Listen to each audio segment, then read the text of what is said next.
Terungkap alasan Baradae masih tembak kepala Brigadir J meski sudah tersungkur. Brigadir Nofriansyah Yosua Huta Barat alias Brigadir J masih ditembak Baradae meski sudah tersungkur. Sebanyak 2 kali Baradae melepaskan peluru ke Brigadir J, salah satunya di kepala. Baradae pun mengungkap alasan dirinya tetap menembak Brigadir J padahal korban sudah terjatuh. Hal tersebut disampaikan langsung Baradae ke Komnas HAM sebelum ditetapkan sebagai tersangka. Baradae kini resmi ditetapkan sebagai tersangka dalam kasus kematian Brigadir J usai melewati pemeriksaan. Setelah tim khusus bentukan Kapolri Jenderal Listio Sigit melakukan beragam proses penyelidikan dan penyidikan, akhirnya Baradae ditetapkan sebagai tersangka pada Rabu 3 Agustus 2022 malam. Ketua Komnas HAM Taufan Damanik mengaku Komnas HAM menghargai atas kesimpulan dan putusan yang dikeluarkan oleh penyidik. Pasalnya penetapan tersangka ini memang menjadi ranah kewenangan penyidik. Pengakuan Baradae pun dibongkar oleh Komnas HAM.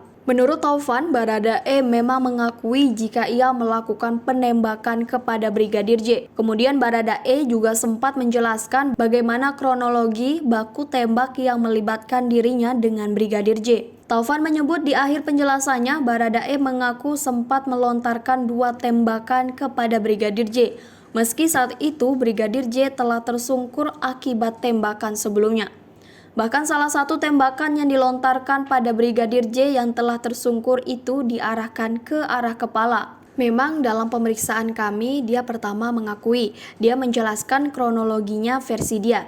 Dan bagian terakhir yang dia katakan, setelah tersungkur almarhum Yosua itu, dia masih melontarkan 2 tembakan, salah satunya di kepala. Terang Taufan. Ketika Taufan menanyakan alasan Baradae menembak Brigadir J yang telah tersungkur itu, ia menjawab untuk memastikan agar Brigadir J tidak melakukan perlawanan. Baradae juga menyebut saat itu ia mencoba menjaga diri dari insiden baku tembak tersebut. Saya tanya waktu itu, kenapa kamu harus tembak lagi? Tapi dia katakan itu untuk memastikan bahwa Yosua tidak melakukan perlawanan.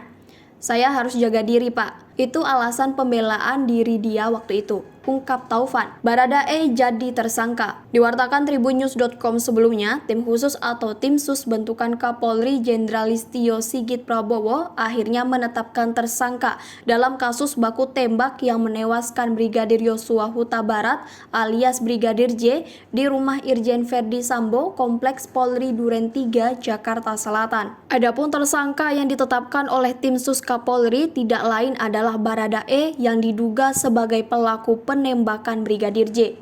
Dia ditetapkan tersangka seusai penyidik melakukan gelar perkara. Dari hasil penyidikan tersebut pada malam ini, penyidik sudah melakukan gelar perkara dan pemeriksaan saksi juga sudah kita anggap cukup untuk menetapkan Baradae sebagai tersangka.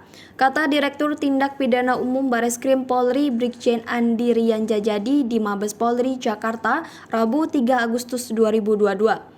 Andi menuturkan bahwa penetapan tersangka itu juga setelah penyidik memeriksa sedikitnya 42 orang sebagai saksi.